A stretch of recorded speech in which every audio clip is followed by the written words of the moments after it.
நித்திய ஸ்துதிக்குரிய பரிசுத்த நற்கருணைக்கு பக்தியாய் ஆராதனை எத்திசையும் புரிவோம். நித்திய ஸ்துதிக்குரிய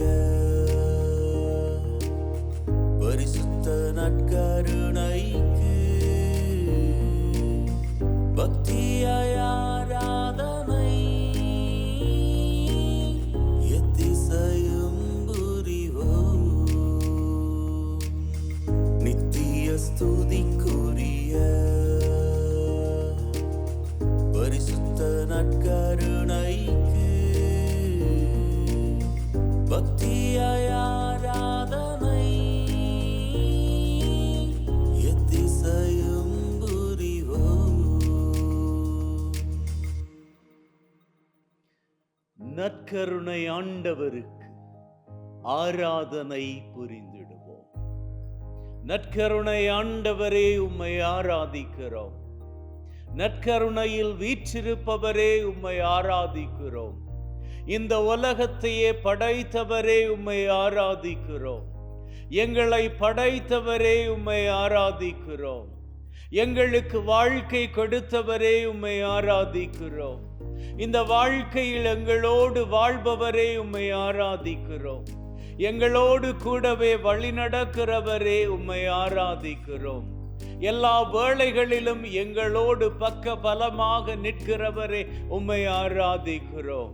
நற்கருணை ஆண்டவரே, உம்மை ஆராதிக்கிறோம். நற்கருணை ஆண்டவரே, உம்மை போற்றுகின்றோம். நற்கருணை ஆண்டவரே, உம்மை புகழுகின்றோம். நற்கருணை ஆண்டவரே, உம்முடைய கருணையை நாங்கள் மேலாக கருதுகின்றோம். உம்முடைய கருணையே கருணை. உம்முடைய கருணை மாபெரும் கருணை. உம்முடைய கருணை எல்லா கருணையிலும் பார்க்க மேலான கருணை. இந்த உலகத்தில் இருக்கக்கூடிய அத்தனை பேரின் கருணைகளிலும் பார்க்க உம்முடைய கருணை மேலான கருணை. உம்முடைய மேலான கருணைக்கு நாங்கள் ஆராதனை செய்கின்றோம். ஆராதனை செய்கின்றோம். ஆராதனை செய்கின்றோம். கரங்களை உயர்த்தி ஹல்லேலூயா சொல்லிப்போமா? ஹல்லேலூயா, ஹல்லேலூயா, ஹல்லேலூயா. ஆமென். அன்பின் உள்ளங்களை மீண்டுமாக ஒரு புதிய வழிபாட்டிலே உங்கள் அனைவரையும் சந்தித்துக் கொள்வதில் ரொம்பவும் சந்தோஷம் அடைகின்றேன். இன்றைய நாளிலே நற்கருணை ஆண்டவர் நம்மோடு கூடவே இருக்கிறார் என்பதனை எண்ணி பார்க்கின்ற வேளையில் உள்ளத்தில் எவ்வளவு சந்தோஷம்! இந்த சந்தோஷம் நம்முடைய வாழ்க்கையில் எப்பொழுதும் நிலைக்கணும். அப்படி என்று சொன்னால் அந்த நற்கருணை ஆண்டவரது பிரசன்னத்தை நம்மை விட்டு நீங்காத படிக்கு நாம் எப்பொழுதும் காத்து கொள்ள வேண்டும். நற்கருணை ஆண்டவரது பிரசன்னத்தை நாம் எப்படி நம்முடைய வாழ்க்கையில் நம்மை விட்டு நீங்காத படிக்கு பார்த்து கொள்வது, அதற்கான ஒரு சிறந்த உதாரணத்தை இன்னைக்கு நான் உங்ககிட்ட பகிர்ந்துக்க போறேன். நற்கருணை ஆண்டவரது பிரசன்னம் எப்போது நம்ம கூடவே இருக்கணும். அந்த பிரசன்னம் நம்மை விட்டு நீங்கி போகாது. மாறாக நாம் தான் அந்த பிரசன்னத்தை விட்டு மறந்து அவரை விட்டு ஒதுங்கி போய்விடுகிறோம்.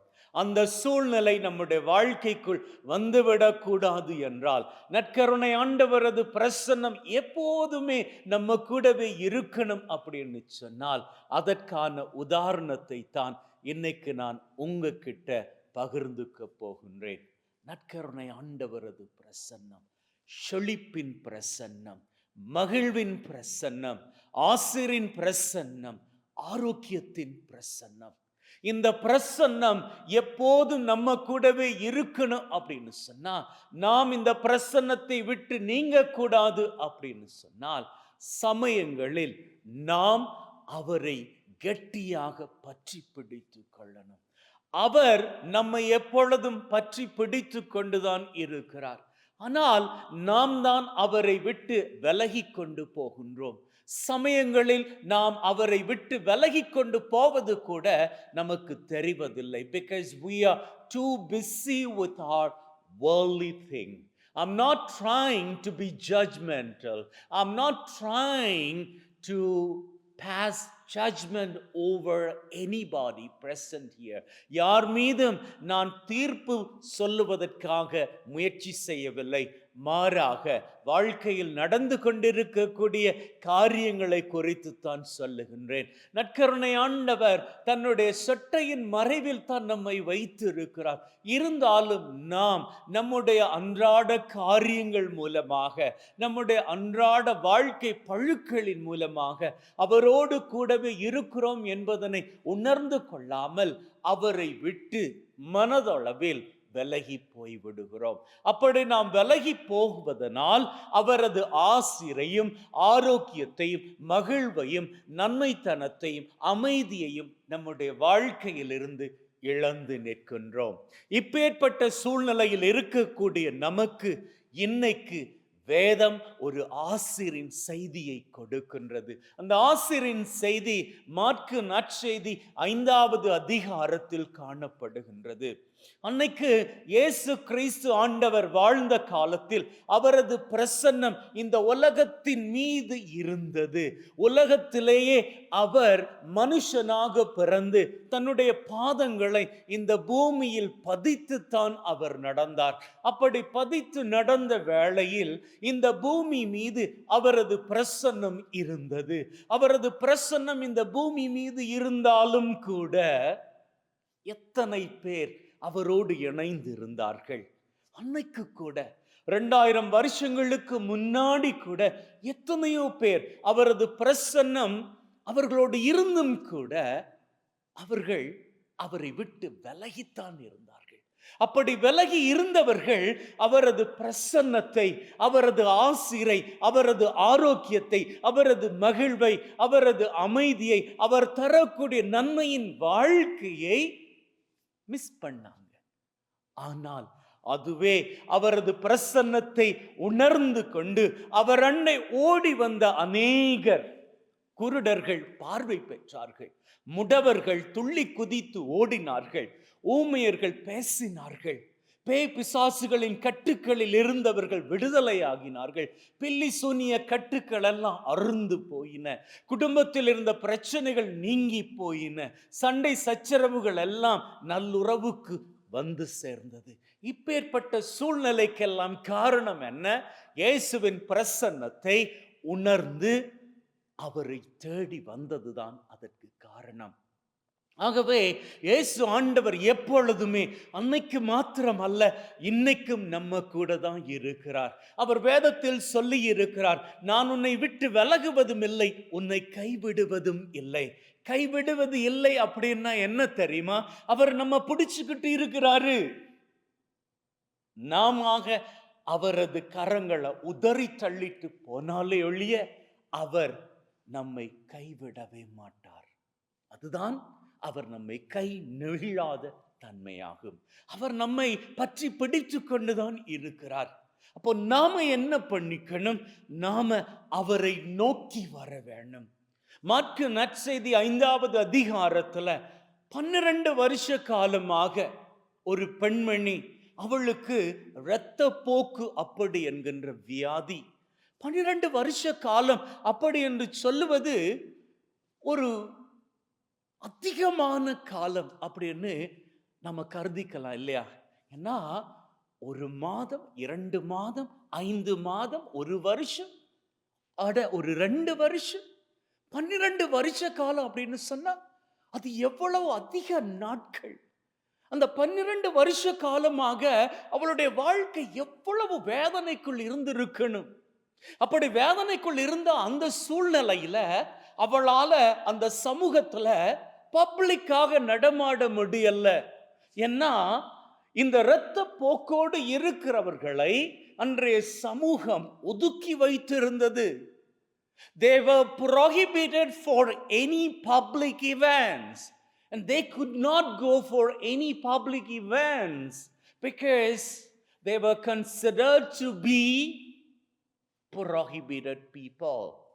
அவர்கள் எப்பொழுதும் தடைப்படுத்தப்பட்ட மனுஷர்களாகவே கருதப்பட்டார்கள். அப்போ அன்னைக்குன்னு சொல்லி அவளுக்கு ஒரு செய்தி கிடைக்கிறது. என்ன அந்த செய்தி தெரியுமா? இயேசு ஆண்டவர் அவளுடைய ஊர் வழியாக போகிறார் அப்படி என்கின்ற செய்தி. அந்த செய்தியை கேட்டதும் அவளது மனசுக்குள்ளாக ஒரு வாஞ்சை. என்ன வாஞ்சை தெரியுமா? நான் எப்படியாவது அவருடைய ஆடையின் நுனிய தொட்டுட்டேன் அப்படின்னா போதும், நான் சுகமடைவேன். பாருங்க, இத்தனைக்கும் அவளால சமூகத்திற்குள்ள வர முடியாது. அவள் தடைப்படுத்தி வைக்கப்பட்ட நிலையில இருக்கிறாள். அந்த சமூகமே அவளை புறந்தள்ளி வைத்திருந்தது. ஆனாலும் அவளுடைய மனசுக்குள்ள ஒரு தைரியம், அவளுடைய மனசுக்குள்ள ஒரு நம்பிக்கை. அவளுக்குள்ள இருந்த தைரியமும் நம்பிக்கையும் என்ன தெரியுமா?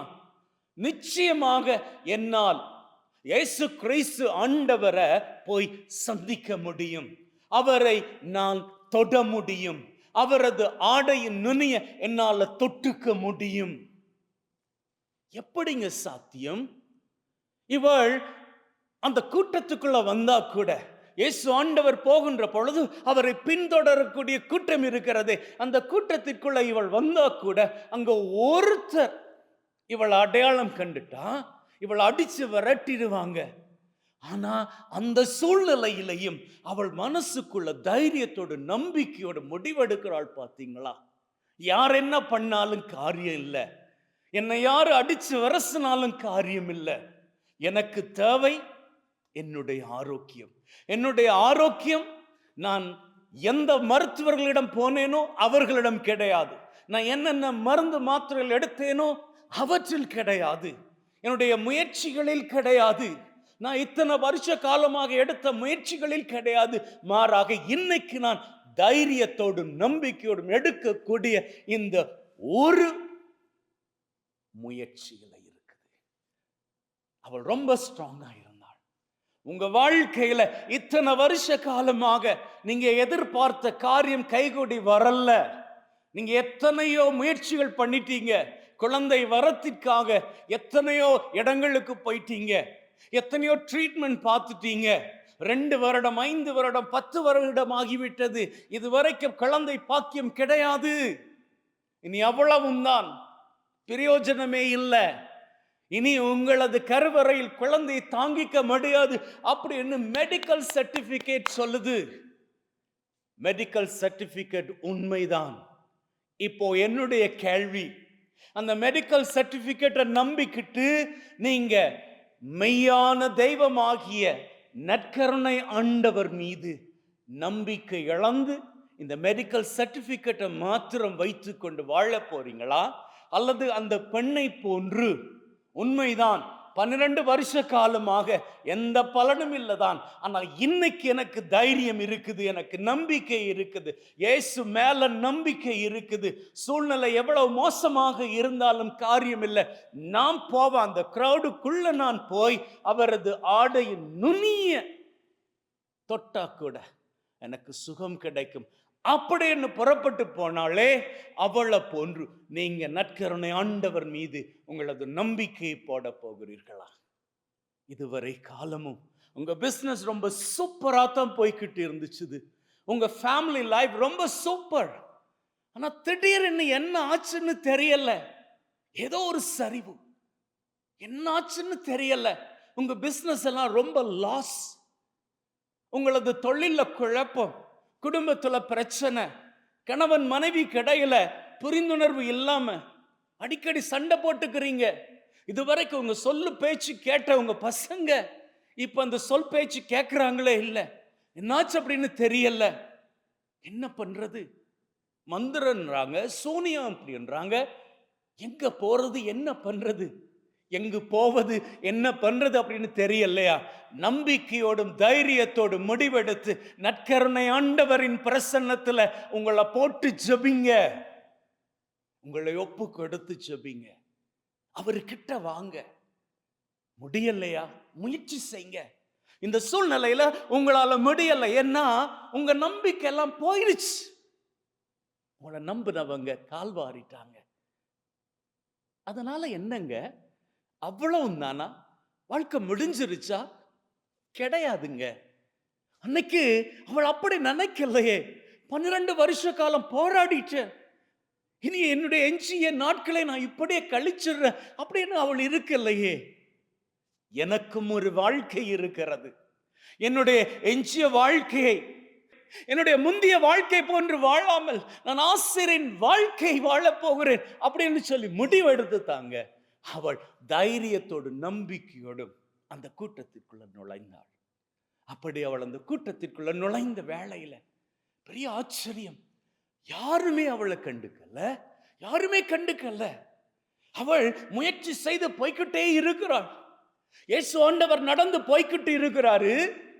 அங்க பெரிய கிரவுட் அவரை சுத்தி போய்கிட்டே இருக்குது. இவள் என்ன பண்றாள்? இவள் தன்னை மறைச்சிட்டு வேற வரணும். ஏன்னா அந்த கூட்டத்துல ஒருத்தர் இவளை அடையாளம் கண்டுட்டா அதுக்கப்புறமா இவளை விரட்டிடுவாங்க. அப்போ அவள் ரொம்ப கவனமா இருக்கணும். அந்த கவனத்தோடு என்ன பண்ணுகிறாள்? அந்த கூட்டத்திற்குள்ள முடியலதான், அந்த நெருக்கத்திற்குள்ள ரொம்ப கஷ்டப்பட்டு இடிச்சு மோதிக்கிட்டு வந்துகிட்டே இருக்கிறாள். அவளால முடியல. அந்த இரத்த போக்கு அவளது உடலை பலவீனப்படுத்தி இருந்தது. அந்த பலவீனத்துல என்ன பண்றாள்? அவள் அப்படியே தன்னால் கூடுமான வரைக்கும் அந்த இடத்தை தாண்டி தாண்டி தாண்டி போகிறாள். ஒரு கட்டத்துல அவளால் முடியல. அந்த உடல் பலவீனம், இரத்த போக்கு அதிகம், அதனால உடல்ல பலம் இல்லை. சோர்ந்து போய் நிலத்துல விழுறாள். அப்படி நிலத்துல விழுந்தும் கூட அவள் தன்னுடைய நம்பிக்கையை கைவிடலைங்க. அவள் தவண்டுகிட்டு போறாள். எல்லாரும் இயேசு பின்னாடி நடந்துகிட்டு போறாங்க, இவள் மாத்திரம் தவண்டுகிட்டே போறாள். அந்த கூட்டத்திற்குள்ள தவழ்ந்து கொண்டு போற வேளையில ஒரு கட்டத்துல அவள் இயேசு அருகில வந்துட்டாள். வந்தவள் என்ன பண்றாள்? இயேசுவே அப்படின்னு சொல்லி இயேசுவின் ஆடையின் நுனியை தொடுகிறாள். அவ்வளவு தாங்க, அவ்வளவும் தான். 12 வருஷ காலமாக அவளது வாழ்க்கைக்குள் இருந்த அந்த சாபம், இரத்த போக்கு அப்படி என்கின்ற சாபம் அத்தோடு ஒண்ணுமே இல்லாமல் போய்விட்டது.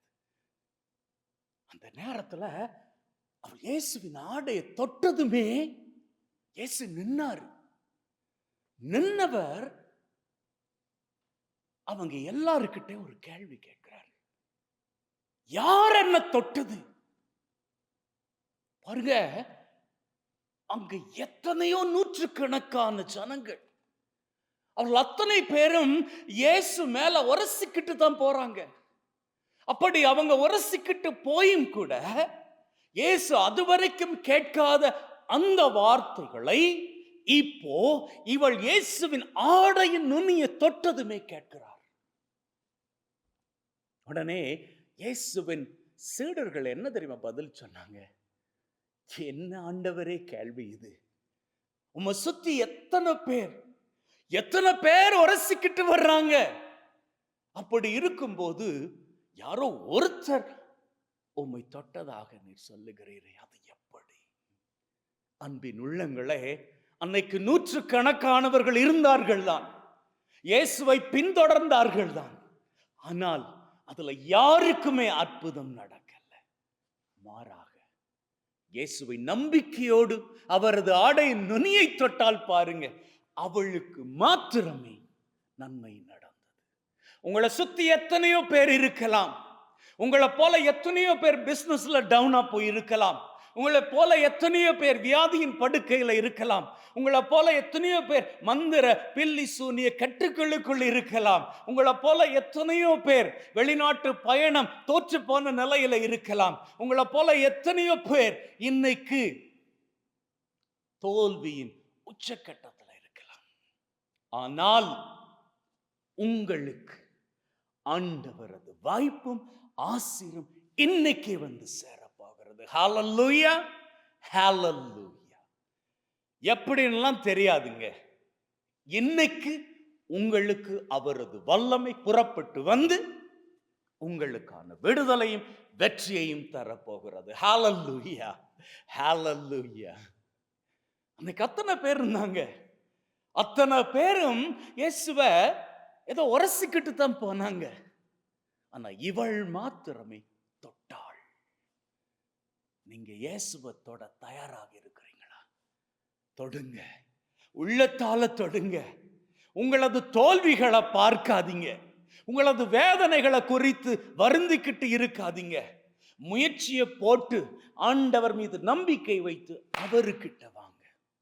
எப்பேற்பட்ட வியாதியாக இருந்தாலும், you know, even though you suffer from terminal illness, உங்களுக்கு கேன்சர்னு சொல்லிட்டாங்களா, உங்க கிட்னி ஃபங்க்ஷன் ஆகாது அப்படின்னு சொல்லிட்டாங்களா, உங்க ஈரல்ல பிரச்சனை அப்படின்னு சொல்லிட்டாங்களா, இருதயத்துல பிரச்சனைட்டாங்களா, உங்க நரம்புகள் நாளங்கள் எல்லாம் வேலை செய்யாம போயிருச்சு அப்படின்னு சொல்லிட்டாங்களா, உங்களது எலும்புகள் எல்லாம் உக்கி போயிருச்சு அப்படின்னு சொல்லிட்டாங்களா, உங்களது ரத்தம் பழுதடைந்து விட்டது அப்படின்னு சொல்லிட்டாங்களா, உச்சம் தலை தொடங்கி உள்ளம் கால் வரை உங்களுக்கு வியாதி, இந்த வியாதி சுகமே கிடைக்காது அப்படின்னு சொல்லி உங்களை முத்திர குத்திட்டாங்களா, கவலையை விடுங்க. 12 வருஷ காலம் அவளுடைய நம்பிக்கை என்ன? இது எப்படி சுகமாகும்? அப்படித்தானே அவள் இருந்திருக்கணுமா? ஆனால் அவள் என்ன பண்ணாள்? கடைசி கட்டம் தவழ்ந்து போனாள். கடைசி கட்டத்துல இருக்கிறீங்களா? நம்பிக்கையின் கடைசி கட்டத்துல இருக்கிறீங்களா? ஆண்டவரை நோக்கி நீங்க தவழ்ந்தாவது வாங்க, தவழ்ந்து வாங்க. அவரது ஆடையின் நுனியை தொடலாம். தொட்டால் அவரது வல்லமை புறப்பட்டு வரும். அன்னைக்கு நின்ன யாருக்குமே அற்புதம் நடக்கல, அவளுக்கு நடந்தது. அவளது இரத்த போக்கு, 12 வருஷ காலமாக இருந்த இரத்த போக்கு சுகமடைந்தது. நல்லா கவனிங்க, இயேசு பண்ணிய அநேக அற்புத காரியங்கள் அவரது தொடுதல் மூலம் நடைபெற்றது.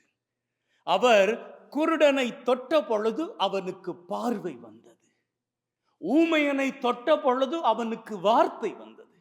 கல்லறையை தொட்ட பொழுது அங்கே லாசர் உயிரோடு வெளியே வந்தான். இப்படி இயேசு ஆண்டவர் தொடுகின்ற பொழுதெல்லாம் அற்புதம் நடந்தது. ஆனா இன்னைக்கு இந்த அற்புதம் இயேசு தொடலைங்க, அவள் இயேசுவை தொட்டாள்.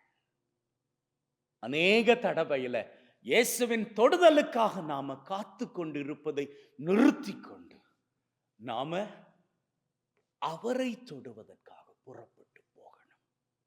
அப்படி நாம போவோமாக இருந்தால் இன்னைக்கு நிச்சயமாக உங்களது வாழ்க்கையிலும் ஒரு மாற்றத்தை நீங்கள் கண்டுகொள்வீர்கள். இந்த வழிபாட்டின் வேளையிலேயே உங்களை ஒப்புக்கொடுங்கள், முழுவதுமாக ஒப்புக்கொடுங்கள். ஆண்டவரை நோக்கி தொடும்படியாக நீங்க நெருங்கி வாருங்கள். அம்மா, இந்த வீடியோவை நீங்க ஒரு வேளையில உங்க வீட்டு டிவியில நீங்க பார்க்கலாம், அல்லது உங்க மொபைல் போன்ல நீங்க பார்த்துக்கலாம். அப்படி பார்த்து கொண்டு இருக்கிற வேளையிலேயே இப்போ நாங்க ஒரு ஜெப வேளைக்குள்ள கடந்து போகிறோம். இந்த ஜெப வேளைக்குள்ள நாம கடந்து போற வேளையில, அந்த ஜெபத்தின் வேளையில நீங்க உங்களது அந்த டிவி ஸ்கிரீனை தொட்டோ அல்லது உங்களது மொபைல் போன் அந்த ஸ்கிரீனை தொட்டோ, இந்த நற்கருணை ஆண்டவரது பிரசன்னம் இருக்கிற அந்த ஸ்கிரீனை தொட்டு நீங்க உங்க கரங்கள்ல வைத்து உங்க கரங்களால தொட்டு கொண்டு நீங்க ஜெபிங்க. ஆண்டவரே, நான் உம்மை தொடுகின்றேன், என்னுடைய வாழ்க்கையில இருக்கக்கூடிய சாபம் எல்லாம் ஆசீராக மாறணும் அப்படின்னு சொல்லி நம்பிக்கையோடு அந்த பெண்ணை போன்று ஜெபித்து பாருங்கள். இன்னைக்கு ஒரு மாற்றத்தை காண்பீர்கள். ஆமென். இப்போ இந்த செய்தியை கேட்ட நாங்கள் ஆண்டவரை தொட போகின்றோம். எப்படி அந்த பெண் இயேசு ஆண்டவரது ஆடையின் நுனியை தொட்டு நலம் பெற்றாளோ, அதே போன்று அவரது பிரசன்னத்தை தொட்டு எங்களது வாழ்க்கையில் ஆசிரை பெற்றுக் கொள்ள போகிறோம். அதற்கு முன்னதாக உங்களது 2 கரங்களையும் நீங்கள் நீட்டிய வண்ணமாக இருங்கள். இதோ நான் இந்த பரிசுத்த தைலத்தை உங்களது 2 கரங்களிலும் நான் தரப்போகின்றேன். பெற்றுக்கொள்ளுங்கள். உங்களது கரம் அபிஷேகம் பெறட்டும். அன்பின் தகப்பனே, இந்த மகனின் இந்த மகளின் 2 கரங்களையும் உம்முடைய பரிசுத்த தைலத்தினால் தொட்டு ஆசீர்வதிப்பீராக. இப்பொழுது உங்களது நெற்றியில் இந்த அபிஷேக தைலத்தை பெற்றுக் கொள்ளுங்கள். அப்பா தகப்பனே, இந்த மகன் இந்த மகள் உம்முடைய ஆசீரின் தைலத்தை தன்னுடைய நெற்றியில் பெற்றுக் கொள்வாராக. அபிஷேகம் செய்யப்பட்ட நிலையில் ஆண்டவரது பிரசன்னத்தை தொடப் போகிறீர்கள். இப்போ இந்த வழிபாட்டின் வேளையில நீங்க ஒன்றில் இந்த டிவி ஸ்கிரீன், நீங்க இந்த வீடியோ பார்த்துக்கிட்டு இருக்கிற டிவி ஸ்கிரீன் மீது உங்க கரங்களை வைத்து ஜெபித்தாலும் சரி, அல்லது மொபைல் போன் ஸ்கிரீன் மீது உங்களது கரங்களை வைத்து ஜெபித்தாலும் சரி, நீங்க ஆண்டவரது பிரசன்னத்தை தொடுகிறீர்கள் அப்படின்னு நம்பினால் போதும். அல்லது போனால் நீங்க உள்ளத்துல ஆண்டவரை நினைச்சுக்கிட்டு 2 கரங்களையும் நெஞ்சோடு அணைத்து கொண்டு, ஆண்டவரே உம்மை தொடுகிறேன், என்னுடைய சாபங்களை எல்லாம் ஆசிராக மாற்றும் அப்படின்னு சொல்லி நான் ஜெபிக்கிற வேளையில் உங்களுக்குள்ளாக நீங்க ஜெபித்து கொண்டே போங்க. நிச்சயமாக உங்களுக்கு இன்னைக்கு ஆசீர் உண்டு. நிச்சயமாக உங்களுக்கு இன்னைக்கு விடுதலை உண்டு. ஜெபிக்கலாமா? அன்பின் பரலோக தகப்பனே, உம்மை நாடி வந்திருக்கிறோம். இதோ உம்முடைய சமூகத்தில் வந்திருக்கிறோம். உம்மை கெட்டியாக பற்றி பிடித்துக் கொண்டு நம்பிக்கைகளை கேட்கிறோம். அன்னைக்கு 2000 வருஷங்களுக்கு முன்பாக 12 வருஷ காலமாக இரத்த போக்கோடு இருந்தவள் உம்மை தொட்ட பொழுது ஆசீர் என்கின்ற ஆரோக்கியத்தை பெற்றுக் கொண்டாளே, அதே போன்று நாங்களும் ஆசீரை பெற்றுக்கொள்ளும்படிக்கு நீர் கிருபை செய்வீராக. உம்மை தொட்டுக்கொண்டே இருக்கிற நான் ஆசீரை பெறுவேனாக. என்னுடைய வாழ்க்கையில் இருக்கக்கூடிய அனைத்து சாபங்களும் இப்பொழுதே இப்பொழுதே இப்பொழுதே இயேசு கிறிஸ்துவின் நாமத்திலே என்னை விட்டு முழுவதுமாக நீங்கி போவதாக. என்னுடைய சாபங்கள் எல்லாம் ஆசீராக மாற்றி கொடுக்கப்படுவதாக. என்னுடைய வியாதியின் கூறுகள் எல்லாம் என்னை விட்டு வெளியேறுவதாக. உச்சம் தலை தொடங்கி உள்ளம் கால் வரைக்கும் இருக்கக்கூடிய அனைத்து வியாதிகளும் என்னை விட்டு விலகி போவதாக. என்னுடைய தலை சம்பந்தப்பட்ட பிரச்சனைகள், பார்வை சம்பந்தப்பட்ட பிரச்சனைகள், மூச்சு சம்பந்தப்பட்ட பிரச்சனைகள், என்னுடைய நாவில் இருக்கக்கூடிய பிரச்சனைகள், என்னுடைய காதுகளில் இருக்கக்கூடிய பிரச்சனைகள், என்னுடைய தொண்டை பகுதியில் இருக்கக்கூடிய பிரச்சனைகள், என்னுடைய மார்பு பகுதியில் இருக்கக்கூடிய பிரச்சனைகள், என்னுடைய பாதங்களில், கரங்களில், மூட்டுகளில் இருக்கக்கூடிய பிரச்சனைகள், முள்ளந்தண்டு பிரச்சனைகள், எலும்பு பிரச்சனைகள், நரம்பு பிரச்சனைகள், நாள பிரச்சனைகள், இரத்தம் சம்பந்தப்பட்ட நோய்கள், இன்னும் என்னென்ன காரியங்கள் எனக்குள்ளாக பிரச்சனையாகவும் வியாதியாகவும் நோயாகவும் இருக்கின்றனவோ அத்தனையும் என்னை விட்டு முழுவதுமாக நீக்கிவிட்டு நான் தொடுகின்ற இந்த பிரசன்னத்தின் மூலமாக எனக்கான ஆரோக்கியத்தை கட்டளையிடுவீராக. உடம்பில் இருக்கக்கூடிய கேன்சர் கூறுகளை நீர் முழுவதுமாக அழித்து போடுவீராக. இந்த கேன்சர் கூறுகளை விட நீர் பெரியவர் தகப்பனே. இந்த கேன்சர் கூறுகள் வேணுமாக இருந்தால் என்னுடைய உடம்பை சூழ்ந்து இருக்கலாம், ஆனால் என்னுடைய உடம்பை சூழ்ந்து இருக்கக்கூடிய கேன்சர் பிரச்சனை சூழ்ந்து நீர் இருக்கின்றீர். இந்த கேன்சர் பிரச்சனை, இந்த கேன்சர் நோய், இந்த கேன்சர் வியாதி என்னை அழித்து விடுவதற்கு முன்னதாக நீர் இந்த கேன்சரை அழித்து விடுவீர் அப்படின்னு நான் நம்புகிறேன் தெய்வமே. என்னுடைய நம்பிக்கை வீண் போகாது. நிச்சயமாக நான் வெற்றி பெறுவேன், நான் வெற்றியை காண்பேன் அப்படி என்று சொல்லி நம்பிக்கையோடு நம்பிக்கையோடு நம்பிக்கையோடு ஒப்புக்கொடு மகனே, ஒப்புக்கொடு மகளே. உனக்கான விடுதலை வந்து கொண்டிருக்கிறது. நீ முழுவதுமாக ஆரோக்கியத்தை காண போகின்றாய். என்னென்ன வியாதிகளோடு இருக்கிறீங்க? சிறுநீரக பிரச்சனையா, ஈரல் பிரச்சனையா, மார்பக பிரச்சனையா, இருதய பிரச்சனையா, இரத்த போக்கு நோயா, அல்லது வேறு என்ன பிரச்சனை, கொலஸ்ட்ரால் பிரச்சனையா, பிரஷர் பிரச்சனையா, அல்லது போனால் சுகர் பிரச்சனையா, என்ன பிரச்சனையாக இருந்தாலும் எல்லாவற்றையும் ஒப்பு கடுங்க. இன்னைக்கு ஆண்டவரை தொட்டுக்கிட்டே ஒப்பு கடுங்க.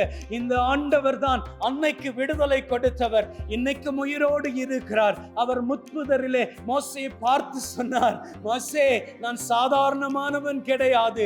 ஆபிரகாம், ஈசாக், யாக்கோபு இவர்களினுடைய தகப்பன் அப்படி என்று சொன்னார். அதனுடைய அர்த்தம் என்ன தெரியுமா?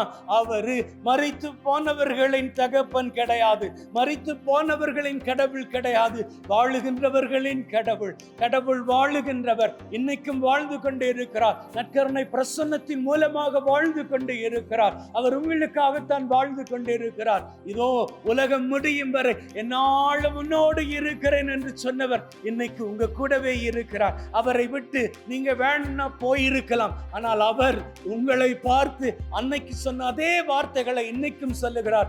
நான் உன்னை விட்டு விலகுவதும் இல்லை, உன்னை கைவிடுவதும் இல்லை. நீ வேணா அவரை விட்டு விட்டு போயிருக்கலாம், ஆனா அவர் உனக்கான வாய்ப்பை கொடுக்கிறார், இன்னைக்கு கொடுக்கிறார். அவரை தேடி வா, அவரை நாடி வா, அவரை ஓடி வந்து கட்டிக்கொள், அவரது பிரசன்னத்தில் மண்டியிடு, அவர்கிட்ட உன்னை முழுவதுமாக ஒப்புக்கொடு. என் அன்பு பிள்ளையே, அவர் நினைத்தால் உன்னுடைய பிரச்சனைகளில் இருந்து உன்னை வெளிக்கொண்டு வர முடியும். இன்னைக்கு என்னென்ன பிரச்சனைகளுக்குள்ளாக நீ தள்ளப்பட்டு இருக்கிறாய்? அவமானத்தை தாங்கிக் கொண்டு இருக்கிறாயா? செய்யாத குற்றத்திற்கு பழி சுமந்து கொண்டு இருக்கிறாயா? அல்லது நீ என்ன காரியத்தில் இறங்கினாலும் உனக்கு எந்த விதமான வெற்றியும் இல்லை என்கின்ற சூழ்நிலையில் இருக்கிறாயா? அல்லது நீ ஜெபிக்கின்ற அவனோ அவளோ இன்னும் வாழ்க்கையில் மாற்றத்தை கண்டுகொள்ளவில்லை என்கின்ற நிலையில் இருக்கிறாயா? இதோ உனக்கான ஒரு நல்ல வாய்ப்பு. அவரது சமூகம், அவரது பிரசன்னம் இங்கே தரப்பட்டிருக்கிறது. இந்த பிரசன்னத்தில் உன்னை முழுவதுமாக ஒப்பு கொடுத்து அவரை நீ கெட்டியாக பற்றி பிடித்துக்கள், அவரை நீ அரவணைத்துக்கள், அவரை முழுவதுமாக தொட்டுக்கள். நீ மனசார தொடுவாயாக இருந்தால், அன்னைக்கு எத்தனையோ பேர் தொட்டார்கள்.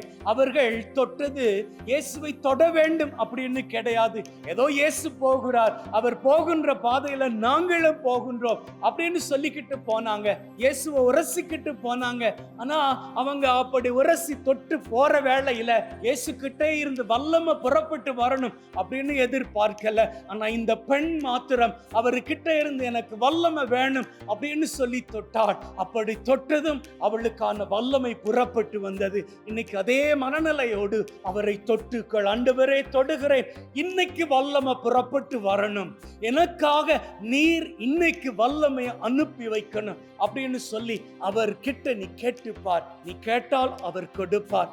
என்ன, அவர் கொடுக்கின்ற தெய்வம். அவரே சொல்லி இருக்கிறார், கேளுங்கள் உங்களுக்கு கொடுக்கப்படும். ஆகவே நீ கேட்கணும். உனக்கு தேவை என்று அவருக்கு தெரியும். இருந்தாலும் அவரு நீ கேட்கும் வரை காத்திருக்கிற தெய்வம். அவரது காத்திருப்புக்கு அர்த்தம் நீ அவரை நோக்கி வர வேண்டும் என்பதாகும். வந்துவிட்டாய் அல்லவா, இப்பொழுது கேட்டுக்கொள். உனக்கு என்ன வேணுமோ கேட்டுக்கொள். கேட்டுக்கொள் என் அன்பு மகனே, என் அன்பு மகளே, என்ன வேணுமாக இருந்தாலும் கேட்டுக்கொள். உன்னுடைய தேவையை கேட்டுக்கொள். கேள், உனக்கு தரப்படும். ஆண்டவர் கிட்ட வந்த நீ தயங்காம கேட்டுக்கோ. உனக்கு என்ன காரியங்கள் வேணுமோ கேட்டுக்கோ. வீட்டில் இருக்கிற பிரச்சனைகள் நீங்கணுமா கேட்டுக்கோ. உன்னை முழுவதுமாக அபிஷேகம் செய்து வைத்து இருக்கிற ஆண்டவர் நீ கேட்டால் உனக்கு தருவார். நீ கேட்டால் நிச்சயமாக தருவார். அவர் உன்னுடைய நம்பிக்கையை எப்பொழுதும் பார்க்கிற தெய்வம். நம்பினால் மாட்சியை காண்பாய். ஆண்டவரது ஆசிரை பெற்றுக்கொள்ளணும் அப்படின்னு சொன்னா நம்பிக்கையோடு செயல்படணும். ஆண்டவர் மீது நம்பிக்கை வைத்து நீ அவர்கிட்ட உரிமையோடு வந்து கேட்கணும். அப்படி நீ கேட்க தயாராக இருந்தால் நிச்சயமாக நீ கேட்கின்ற காரியங்களை எல்லாம் அவருக்கு கொடுப்பார். அப்படி கொடுக்கின்ற பொழுது இன்னைக்கு அந்த மகள் 12 வருஷ காலமாக வியாதியோடு வந்தவள் திரும்பி போகின்ற பொழுது ஆரோக்கியத்தோடும் மகிழ்வோடும் போனாள் அல்லவா? அதே போன்று உன்னுடைய வாழ்க்கையில இதுவரைக்கும் நீ கண்ட வேதனை, சோதனை, அழுகை எல்லாம் மாறி ஆனந்தமாக உன்னுடைய எஞ்சிய நாட்கள் தொடரும். அன்பு பிள்ளையே, ஆண்டவர்கிட்ட உன்னை முழுவதுமாக ஒப்படைத்து விட்டு நம்பிக்கையோடு எழுந்திரு.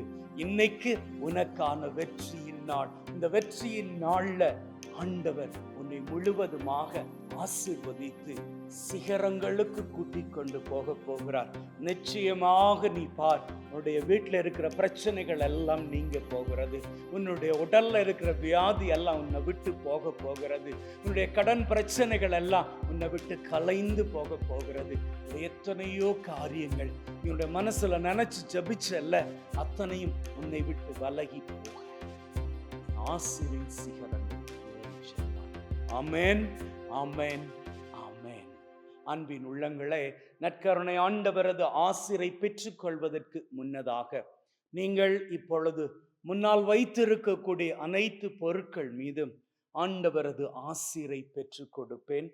ஆகவே என்ன பண்ணிக்கோங்க, நீங்க இங்க வைத்திருக்கக்கூடிய பொருட்கள் அத்தனை மீதும் ஆண்டவரது வல்லமை இறங்கும்படியாக உங்களது 2 கரங்களையும் அந்த பொருட்கள் மீது நீங்க நீட்டிய வண்ணமாக இருந்து கொள்ளுங்கள். நான் ஜெபிக்கின்றேன். அப்பா தகப்பனே, இதோ இந்த பிள்ளைகள் இங்கே வைத்திருக்கக்கூடிய உப்பு, தண்ணீர், திருப்பண்ட பொருட்கள், வீட்டு சாவி கொத்துக்கள், வாகன சாவிகள், இல்லத்தினுடைய பத்திரங்கள், திருமணமானவர்களினுடைய திருமண தாலி, மோதிரம் மற்றும் ஆபரணங்கள், பிள்ளைகளின் படிப்பு உபகரண பொருட்கள், மருந்து மாத்திரைகள், சின்ன பிள்ளைகளுக்கு தரக்கூடிய மருந்து மாத்திரைகள், உணவுப் பொருட்கள் மற்றும் யாருக்காவது ஜெபம் தேவை அப்படி என்று நினைத்து கொண்டு இந்த இடத்தில் அவர்கள் இல்லை, ஆனால் அவர்களது புகைப்படங்கள் இருக்கிறது. ஆகவே அவர்கள் மீது உம்முடைய வல்லமை இறங்கி வரும்படியாக அவர்களுக்காகவும் ஜெபிக்கிறோம். மேலுமாக என்னென்ன காரியங்கள் இங்கே வைக்கப்பட்டு இருக்கின்றனவோ அவை அத்தனை மீதும் உம்முடைய வல்லமையை இறக்கி தகப்பனை ஆசீர்வதிப்பீராக.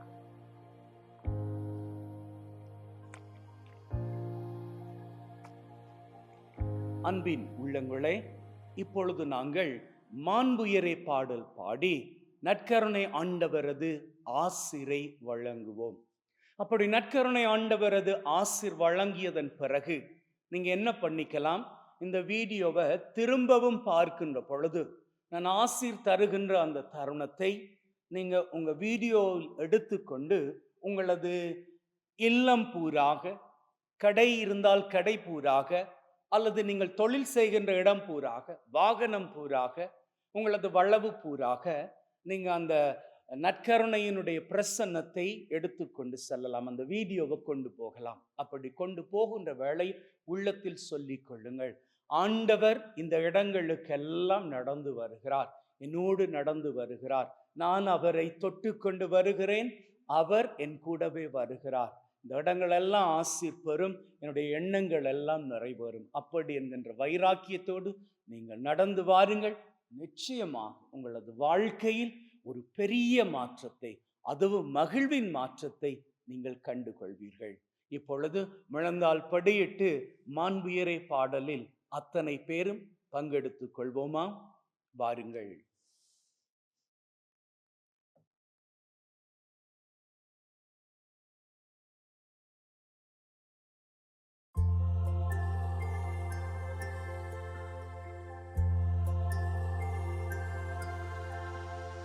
அருளே மாண்புயரே, என் நிறைவே மாண்புயரே, உம்மை தாழ்ந்தே நான் வணங்கி பணிந்திட என்னை உயர்த்தும் நிறையே. உயிரே என் உயிரே, மாண்புயரே என் உயிரே, அருளோடென்னை வாழச் செய்யும் இறையே என் நிறைவே. எனது புலன்களில் நம்பிக்கை பெருக, உமது மேலான மாட்சிமை சிறக்க, அறிய இயலா குறைகளை விலக்கி எம்மை புதிதாய் பிறக்கச் செய்யும். அருளே மாண்புயரே, என் நிறைவே மாண்புயரே, உம்மை தாழ்ந்தே நான் வணங்கி பணிந்திட என்னை உயர்த்தும் நிறையே.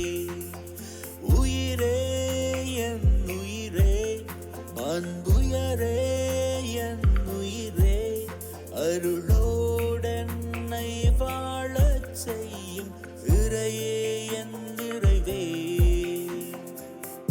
கடந்த காலத்து நியமங்கள் முறைமைகள் இனிதே நிறைவடைய, மனமே மகிழ்வடையும், புதிதாய் நீ